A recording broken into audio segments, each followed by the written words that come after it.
satu cungkup makam di Kabupaten Pemalang, Jawa Tengah lalu dibongkar. Itu makam ini hari ini dibongkar agar tidak melihat sinar biru yang memancar di atas makam itu adalah nama yang diberikan oleh salah satu orang habib.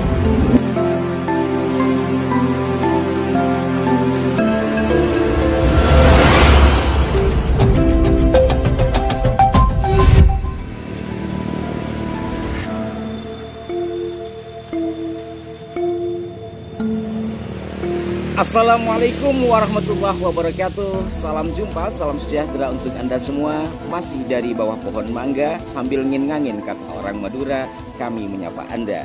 Dan saudara-saudaraku sekalian, sebagaimana kerap kali kami informasikan, banyak sekali pemalsuan atas makam-makam tokoh masa lalu atau makam yang diada-adakan.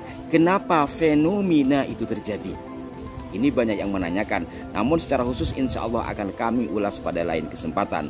Untuk edisi kali ini kami akan informasikan kepada Anda sebagaimana juga ada permintaan tentang apa latar belakang atau apa yang menjadi penyebab kemudian satu cungkup makam di daerah Danasari, Kecamatan Pemalang, Kabupaten Pemalang, Jawa Tengah lalu dibongkar.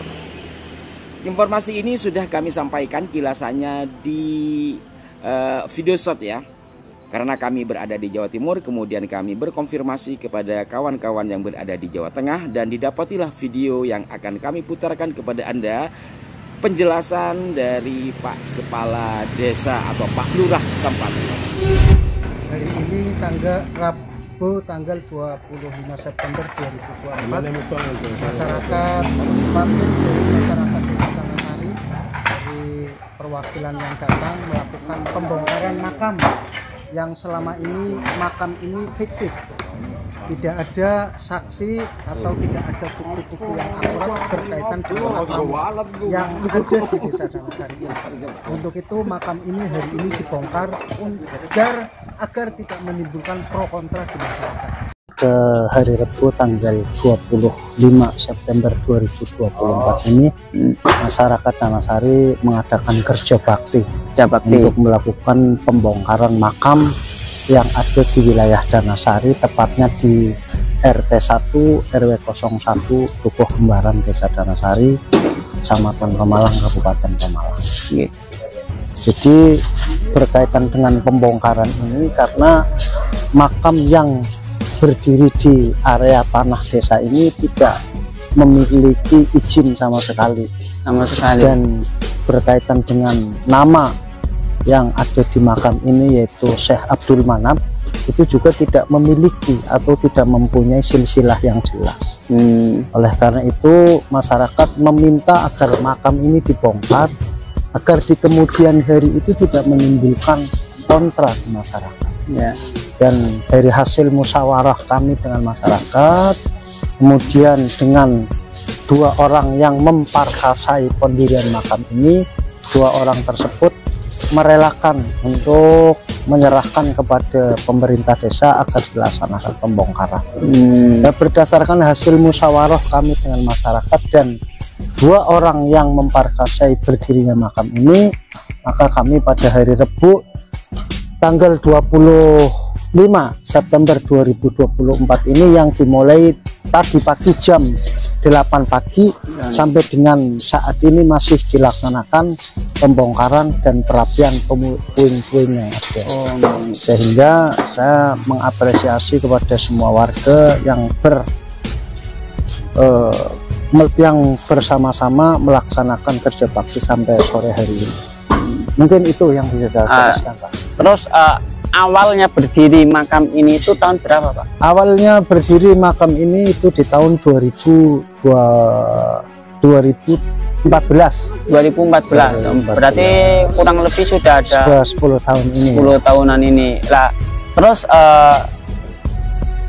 bahasanya ini awal mula berdiri ini siapa yang memperkasai? Memperkasai itu saudara Idrus Sidik dengan saudara Warso Fakhrul Roji. Dari penuturan Idrus Sidik itu menurut saya sebuah penuturan yang tidak bisa dibuktikan secara ilmiah. Karena objek sidik itu hanya melihat sinar biru yang memancar di atas tanah tersebut, kemudian didirikanlah sebuah makam. Itu secara mimpi atau nyata nih Pak? Kalau saat kemarin saya deteksi itu bilangnya nyata. Iya.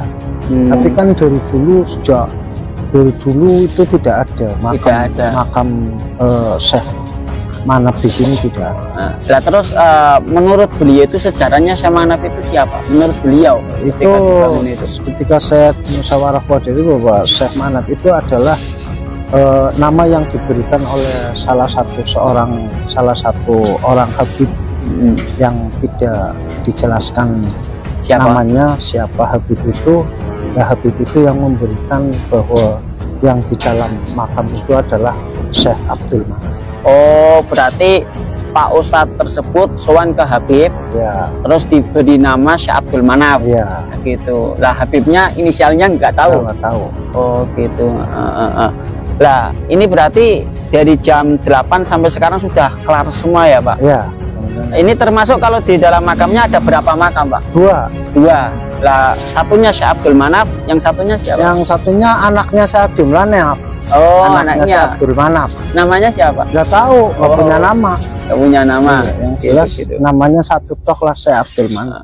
Terus dana pembangunan makam ini itu dari siapa? Saya tidak tahu berkaitan dengan dana yang dilaksanakan untuk pembangunan, saya tidak tahu. Tidak tahu. Tapi yang jelas ini pembongkaran di sini melalui prosedur yang sudah ada ya Pak, ya, dengan rembuk, dengan masyarakat di sini kayak gitu. Rembuk. Terus ketika pembongkaran di sini ada pro kontra enggak Pak? Nggak ada sama sekali. Masyarakat semuanya menyetujui. Iya. Alhamdulillah ya.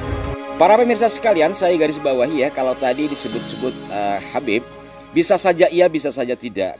Yang pasti realitasnya dia tidak menyebut nama Habibnya siapa. Maka dalam hal ini kita objektif saja, mungkin saja iya, mungkin saja tidak. Yang pasti adalah sudah dibangun makam atas petunjuk-petunjuk yang diketahui secara subjektif. Dan pada saat itu masyarakat pastinya menerima faktanya dibangun kan. Dan sampai lama bertahan, baru kemarin setelah musyawarah kemudian dirobohkan. Ini alhamdulillah salah satu bukti adanya diskursus nasab memberikan penyadaran kepada masyarakat kita. Semoga kesadaran-kesadaran seperti ini bisa mengemuka lagi dan kita sadar akan pentingnya kemurnian sejarah leluhur bangsa kita dan sejarah apapun. Mohon maaf jika ada kekeliruan. Terima kasih kepada sahabat PBL Official atas videonya dan sampai jumpa. Wassalamualaikum warahmatullahi wabarakatuh.